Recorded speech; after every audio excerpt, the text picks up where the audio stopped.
Hi, my name is MK1 Jeffrey Redman. I'm with the Engineering Systems School Fast Response Cutter staff at Training Center Yorktown. This video will cover the cleaning of the MTU 20V 4000 M93L centrifugal oil filter.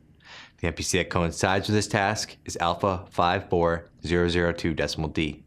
This task will normally be performed as part of a 500-hour QL1 maintenance. This video is for familiarization with the task and shall not take the place of official procedures promulgated by a patrol board product line. Ensure you follow all safety guidelines outlined in the maintenance procedure card. Now let's cover the tools you'll need.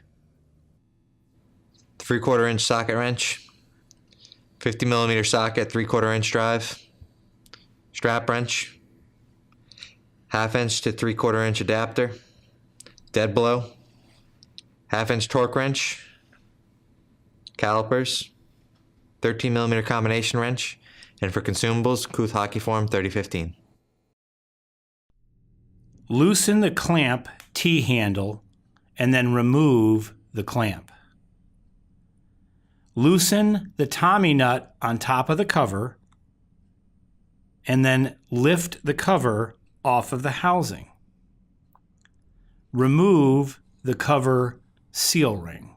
Be extremely cautious when placing anything on the aluminum components so as not to damage them. Then, using a strap wrench, hold the cover body and loosen the cover nut. Once that is complete, remove the rotor assembly and place it into a pail. Place the drained rotor assembly onto a workbench and remove the rotor cover.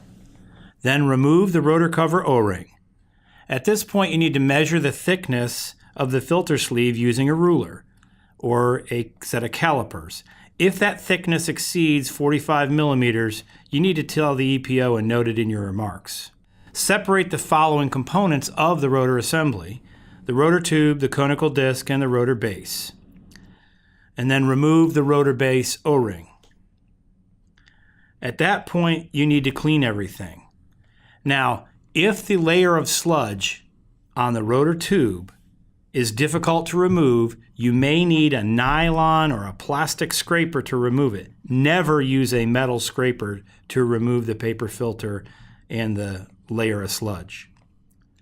Once all the components are cleaned, blow them dry with air and do an inspection of them to ensure that the bearings are good, that the surfaces are not scratched, and that they're ready for reassembly.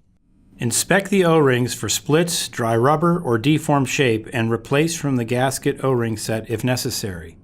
Place a new O-ring on the rotor base and place a new O-ring on the rotor cover. Ensure you've coated them with Hockey Form 3015.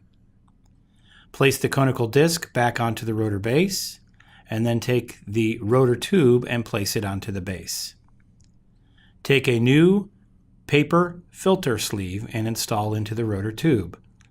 Then put the cover on hand tight. Coat the O-ring for the centrifugal filter housing with Hockey Form 3015 and place onto the housing. Then take a look one last time at the bearings on the top and bottom of the rotor assembly for signs of wear and ensure the same bearings are going onto the same shaft.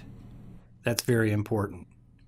Give the rotor assembly a quick spin to make sure it spins freely.